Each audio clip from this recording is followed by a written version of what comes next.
Okay, ready.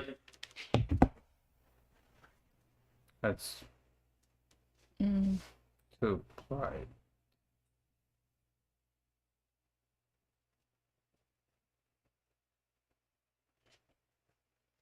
Okay, the color's not right. Let me turn it down. Is it gonna be live? Yes. Okay, cool. Yeah, let's go.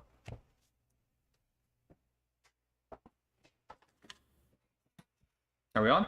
Mhm. Oh. Just like that? Okay. You wanna leave? Yes. Okay. I didn't know it was on already. Okay. Good morning, guys. Welcome back. Today's episode on our podcast is going to be what's real estate wholesaling. I'm here with Wani and Hello. our newest guest, your name? Eli. Eli. So yeah, let's get to this. We're also gonna have a fourth guest coming in. He's coming shortly, and he will be also giving us details on what's real estate wholesaling. What can you tell us? Yeah, so let's not forget about our agents. Oh yes, our agents. They're not visible. They're not visible, but they're here. They're going to be they're asking here. questions. Yes. So- I hope they are ask questions because I'll have questions for them. They Good. better have answers, right? So make sure you guys take notes. Right. So we're gonna talk about wholesaling in real estate. Do you guys know what wholesaling is to begin with? What's wholesaling? Wholesale real estate. What is that? Have you heard of that term? I have. Yeah. What in is the it? past. It's when a property is being or it's trying to get listed or being sold to someone else, but you're selling it without making any fixes in the house. You don't have the budget, I guess, kind of a thing. Right. Wholesaling is more like selling the contract to purchase a property. So rather than you buy it yourself and then fix it and sell it, then it requires your down payment and holding costs and everything. But instead of doing that, you acquire purchase contract and you sell it to another investor, and that investor will put in the money, and that's wholesaling. Okay, so wholesaling is generally used to get into the fix and flip game because it doesn't require much asset of yours to start with. You just need to hustle because you just need to know the people. You just need to understand beat up properties, what your investors are looking for. You just need to find those and submit offers and get it accepted. Once you do that, then you can turn around and sell it to your investor. So that's wholesaling. So it's like you're becoming a guard dog. No, watchdog. Is that what it is? Like Yeah, I you think go so. out and Yeah. fetch Yes. what your master wants. Now, do you have to have a license to do wholesaling? No, not for you to do wholesale. You don't need a real estate license. You don't need experience, but you just need to have an eye to look for good properties and what your investors are looking for. Okay. So once you find the property, how do you go to an investor? How do you know that's a good investment for that? In the beginning, you wouldn't know because you wouldn't know what's good compared to what's bad and how long it will take, what the investors are looking for, what kind of asset you will need to purchase the property and hold it. It's just too many questions, and it just has to come with the experience. You wouldn't be able to tell this is a better property than the other one, but if you can locate a similar property that your investor bought at a similar price and similarly situated, location and size and everything, then more than likely that investor will buy that property too. Got it. So that's where you can go about. Like instead of, let's say someone just bought a property in Koreatown, you don't go off and go, hey, introduce a Riverside property to him and say, hey, what do you think about this? it might work, but might not work either. But then if you're to introduce another property nearby that property that he purchased recently, then there's a higher chance that he will purchase that. So it's important to understand your investors' purchase criteria, Right. so that you don't have to go after wild goose chase. Yeah. Makes sense. So, well, a lot of questions I get is how do you find the deals? How do you find it? Yeah. You're supposed to ask that question. How do you find the deals? How do you find deals? Well, there's a lot of wholesalers in LA and Orange County area. So you could build a network with them. 2, you could go after probates. Like, you know what probates are? No? Do you know what probates are? No, or I think you broke it down before as people that either was widowed or... You know what a probate is? Well, What is it? come up here then. Speak into the mic. Tell me what your definition of probate is. My on screen. Yeah. What's up, everybody? So a probate is when somebody passes away and they don't have like a will or a trust to pass on their house. So I believe it's when like it has to do with the government, right? Like they kind of own like the deceased person's house and they're trying to figure out where it goes to and how to separate the assets. Sure. Yeah. I mean, you've been through a probate? Unfortunately, yeah. Yeah? So that's the only reason why. Yeah, that's why I was figuring, because you know the details of probate. So I was like, okay, I was surprised. All right. Probate is a way of asset being divided into the heirs.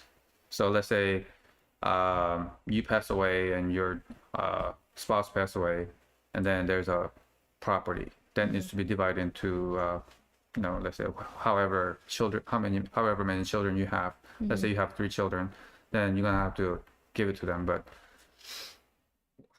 how do you divide it? Like who's gonna divide it, and who's gonna be in charge of talking to the lawyers and the court? So that needs to be determined by probate court, and the probate court will decide who's gonna be administrator or executor depending on the authority level. That person will decide to sell the property to whoever the buyer there is. It could be a buyer, it could be a realtor. A realtor can come in and help them out. And a lot of times the heirs don't really want to deal with a lot of paperwork, because let's say you're dividing the asset into 3. Do you really want to spend your time like into it? Because like you all gonna share the same amount, you're just putting in a lot more time into it, Right. so you probably don't want to, right? And then let's say a house is lived in by your parents for, let's say, 30 years and then never remodeled, and they passed away. The house is gonna be in a beat up Deteriorated shape. kind of a thing. It's deteriorated. So can you get the full value from the property? Most likely not. No. But then if let's say you're the 3 heirs and I passed away, I give it to all 3, and then I give you the authority to sell the property, but let's say the house is beat up. Are you all 3 gonna fix the property up and sell for the maximum amount? No. No? No. Why? Too much work. Too much work Way too much work. for all 3 of you to share it. Yeah. Yeah. Yeah, right? You're gonna have to put in like 200,000, like let's say 50,000, 50,000, 50,000, and then fix it up and put it on the market. And you're gonna collect what, $100,000, $150,000 each. And I'm like, why do that? Just get rid of it and just take $50,000 each. You know? Yeah. So that's what usually happens. But if you're the only one who's benefiting from the sale, it might be different. Right? Yeah. Right. So that's why. So a lot of times probate sales are really a good leads to go after to purchase the properties less than what the market value is. So I strongly recommend going after probates, because they need to sell. A lot of times, they don't want to sell. Well, I'll say like probably like 30% of the time, the heirs don't want to sell. You know why? Why? Guess why? Sentimental value. Yeah, to cherish the house. Sentimental value, yes, I've heard of that. But sentimental values, you just have to keep bugging them. Like every 2 weeks or a month, you keep calling them, hey, did you change your mind? Let me buy the house. Yeah, because I mean, sentimental value is good, but then once they have to start paying the mortgage and taxes and insurance and upkeep it and stop it from homeless to coming in Deteriorating. and all that, it becomes a work. So a lot of times, The sentimental value. sentimental value goes out of the window and reality starts hitting. So okay, and I've seen one of the heirs living inside the property, and they were taking care of the parents, and the parents passed away, and the heir stays in it, and there are 2 other heirs who are out of states. Now what? The heir who was taking care of the parents don't want to leave. Yeah. They don't want to sell it Yeah. because while other 2 heirs are not getting their shares, this guy is living there for free. So he doesn't want to sell it. It's a tough situation. Yeah, so you're gonna end up kicking him out, Yeah. evict him. So other heirs have to get together and sell Agree. it, and then get this guy out, and that could take years. Yeah. Yeah. So it could get hairy, but a lot of times you'll be able to get a pretty decent deal out of it. But you have to get your hands on it before they list it with the realtor. An actual realtor. Yeah, do you know why?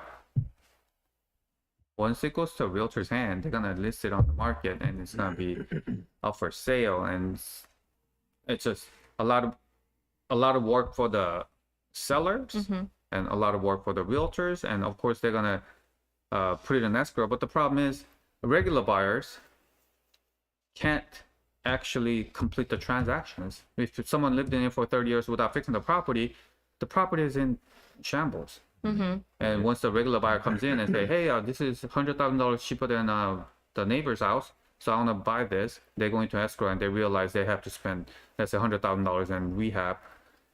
He doesn't have enough money, So it's not going to sell. so they will back out. So after 2 months into escrow, they're gonna have to do it all over again. Okay.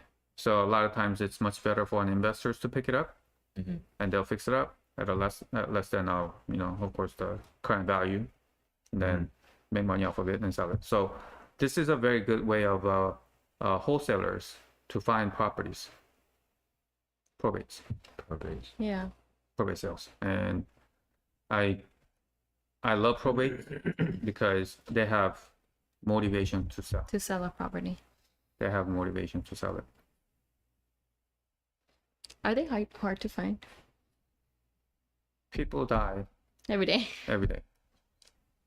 Yeah, That's sad. they die. Whether we're going through a recession Yeah. or not, people still have to die, and they have to leave the property behind. Yeah. Then there's a person who has to sell it. So the probate is a recession-proof business. Unfortunately. Good. Yeah. It's cold. Yeah, That's my time. yeah, that's a fact. Wow. That's crazy. So what's my agents gonna do from now on? Huh? My agents, what are you gonna start doing now? Start with probates. Yeah, so with probate. Yeah. Look start- for probates. So you're gonna have to door knock. You're gonna have to call them, cold call, send postcards, and you have to go after probate attorneys too. Probate attorneys, they are really sourceful because that's what they do, probates. Yeah. So go talk to them, and they'll be able to get you, leads, right? They're not supposed to hand it over to you, but they can help you get more listings. Yeah. I see. Because they're the ones who are, taking care of the paperwork firsthand. So I would strongly recommend buying a dozen of donuts and going to the lawyer's office and start getting to know them. Okay. Yeah, That's one. how I usually, get them to know you and familiar with you and stuff. Yeah. That's good. So question. Yeah. So probate with the courts. Come this way. The mic. Yeah. So I noticed that I'm Downey. I'm a realtor here at the King Real Estate. Noticed that there's a probate with the court Confirmation. approval and some without. Can you tell us a little bit more? So some do needs to go back to a court. Some don't. Okay, it's depending on the authority level of the heir. So let's say you're the only son, and the court is like 90% sure you're the only one, and the court is like, okay, you could sell it for whatever you want, and keep the profit. We don't care. That's with the approval. That's without the approval. Without approval, Without you the still court need to approval. go to court. Well, you still need to go to court because the title shows that your parents are the ones who own the property. So the probate court has to grant you the right to sell. So you still have to go to court and call it probate, and then you're gonna have to file it, and then everybody's gonna know that you're the heir and you're trying to sell it. It stays on the court record, and that's where you get the information. Like, And how long does it usually take for that whole process to be done? it could take somewhere between 4 months to 8 months. Without the approval? From without the approval. So let's say as soon as you Sell the contract. I guess. I'm gonna file for probate. It takes about 2 to 3 months for it to actually go to court, and then once you go to court, then they'll tell you, hey, okay, you can sell it without the court approval, then just sell it. Oh, okay, so at least 2-3 months. Yeah. So court approval, sometimes, and that's when you don't need a court approval. But let's say there's multiple heirs, and then there's multiple wills. So let's say I'm gonna give it to you, and then a month later, I'll give it someone to comes you. in with the paper saying, yeah, I'm supposed to get half of it and all that. Then now they have to figure out how they're gonna split that profit the property. or share. So that's when you need More time. court approval. And that takes much longer, I'm sure. It could take up to a year, but I've seen 2 years. And this court fee charges a fee? Yes, the court charges a certain percentage of the proceeds and the probate attorney as well. So probate is very expensive to go through You mean For the heirs. side, for the heirs. for the heirs. Yeah, so it's important that you okay, leaving a will doesn't do anything. It's useless. Yeah. Wills are useless. You need to have a living trust to avoid probate. But I'm not supposed to give out this information because I want them to go through a probate, right? Yes, you're right. All right. But Okay. yeah, in order for you to avoid probate, you need to go through a living trust and then set it up correctly, and then own the property under the living trust, so that you don't have to go through a probate. Because once you go through a probate, everybody in the world is gonna know your name, your phone number, your email address, and who your lawyer is, and they're gonna start spamming you. They're gonna text you, call you, come to your doors and knock on Knock the on the door. door, and Just like what we're doing in the yeah, company. like we're doing it to them, right? But yeah, it says on the court record, so that's where you get the information, and you become vulture. But I mean, as an agent, I usually just skip listing that says probate sale. oh no, don't be afraid of a probate. It's not fair. Like, I just don't want an extra step for the buyers to go through. Yes, That's- the buyer needs to wait Right, a exactly. little So longer, and usually, unless the property is really worth it, I just skip the listing. But plus there's a little hurdle for regular buyers because they have to put in certain amount. EMD deposit. Deposit amount is usually 2 to 3% Same in as a residential, standard, right? yeah. But probates require 10%. Oh wow. So let's say if you're buying $1 million house, you're gonna have to put in $100,000 in, wait, and usually they don't give you contingencies either. So it's tough does it for go a through first-time escrow? buyer. Yeah. Yeah, it goes through escrow, title, everything the same, but the problem is 10% down, you're gonna have to wait a few months.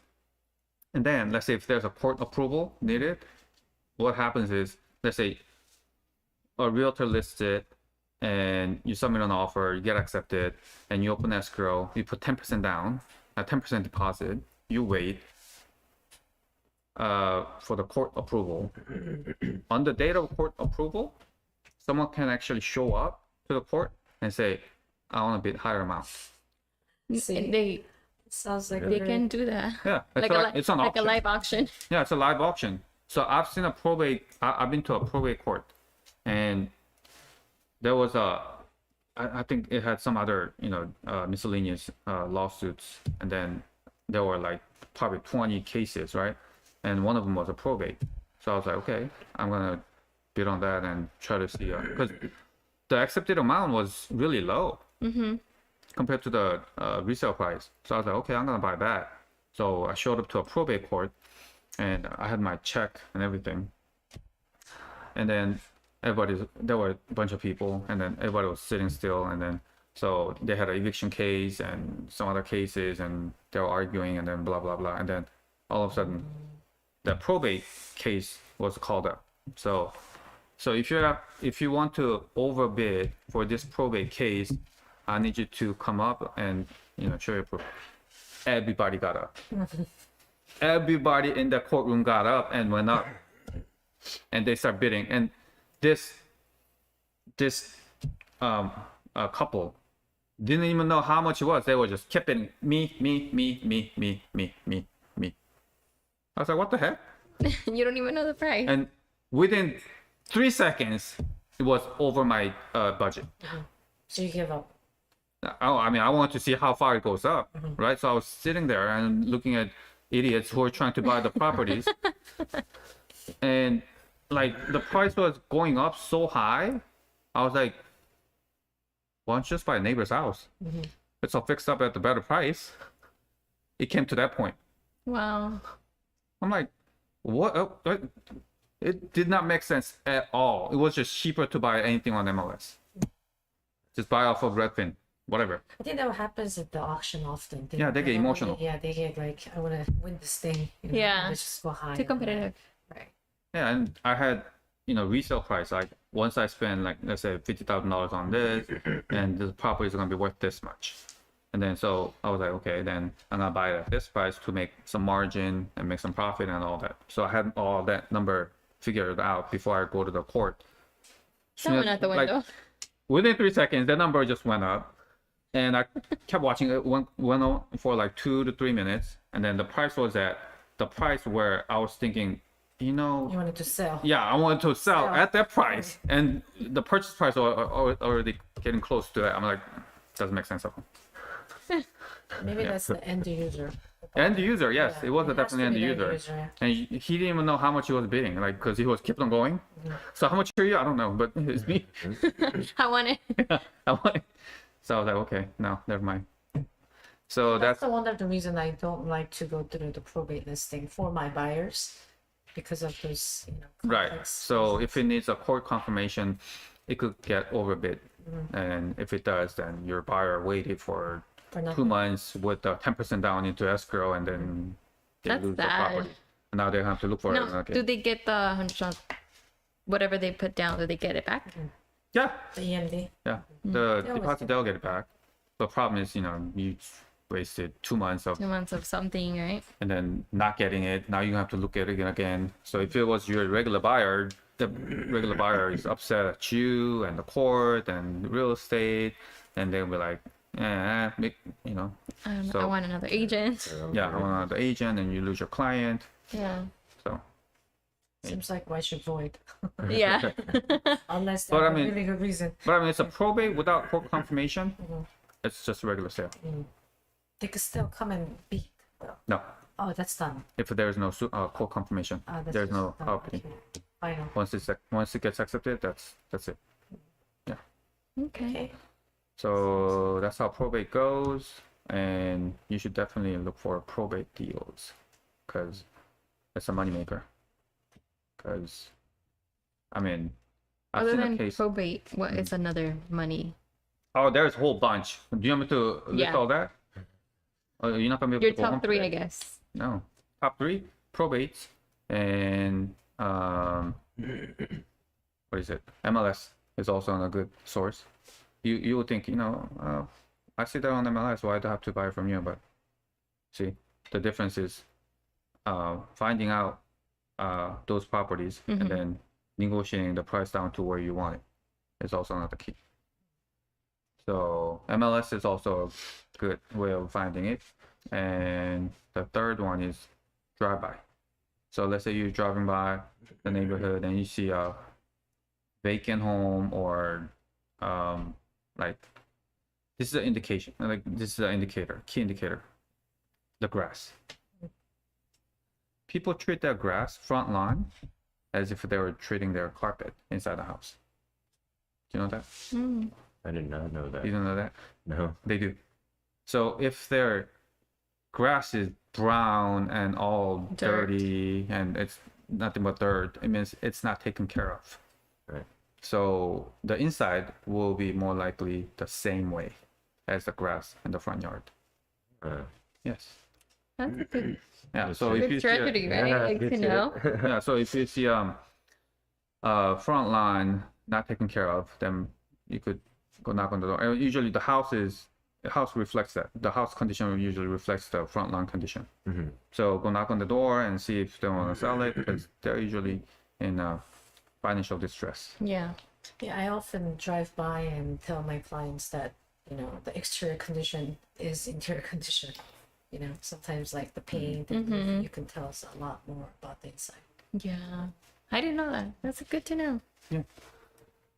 All right, so that's wholesaling. There's a lot more tips on how to find wholesale deals. So Questions? yeah, basically what I'm thinking, you're like the middleman, right? And you present it to your investors, right? So how do you go on finding your investors then? Well, that's another topic, right? How do you find your investors? How do you think you will find your investors? I mean, Say networking. I don't know. Look up the titles. Like, let's say when you go through a Redfin or Zillow, you'll see properties that's a flip. You could tell it's a flip because no one lives in it. It's brand new, remodeled. Just Who's the owner? listed. Is there an investor? More than likely. Then look up the previous listing of that. Then you'll see a beat up house purchased, significantly less than what the market value is. So obviously that tells you that person, whoever flipped the house, is a flipper, investor. So you go talk to them. Yeah, That's good to know. right? I would have said like networking. Go to your events or something. Like investing events kind of a thing. Yeah, you could, but let's say I'm an investor, but if you were to come up to me and I usually don't like to go to any those events anyways, but if I were to go and you were to come up to me and say, hey, I'm a wholesaler, would you want to buy properties? And I'll be like, okay, if you have a deal, send it to me, otherwise don't call me. Right. But then you're gonna have to ask, hey, what's your criteria on purchasing, so I can concentrate on that. So you have to know how what's his sweet spot is, and then you go after that. And you're gonna have to see, you're gonna have to really get to know that investor well, for it to find good properties for him. Right. Right? It's just that everybody's different. Someone likes to purchase 2 units. Someone likes to purchase things under $1 million. Someone likes to purchase properties in metro cities only. And someone likes to buy condos. So everybody's different. Yeah. Makes a So lot of sense. yeah, you need to understand what your investor's sweet spot is, Likes and dislikes. right? So you can go after those. I see. Okay. Any questions? Questions? No? All right. Then I guess just wholesaling is an art, and we have to probably spend 4 weeks on wholesaling and dissect it into what wholesaling is. So probably next week Yeah. we'll talk about wholesaling again. Okay. The steps of wholesaling. If you guys have any Once you find the property, what are the steps to it? Like, I know you take it to the investor, then what? Then what happens? You know? So maybe we can go over that topic. Gianna, have any questions? No? Colin? No? Okay. All right then. We'll talk about wholesaling in real estate next week again. Yes. But bring some questions with you. Yep. Yeah? Yes. All right then. I'll see you guys next week. Bye. Thank you. Bye. Where's the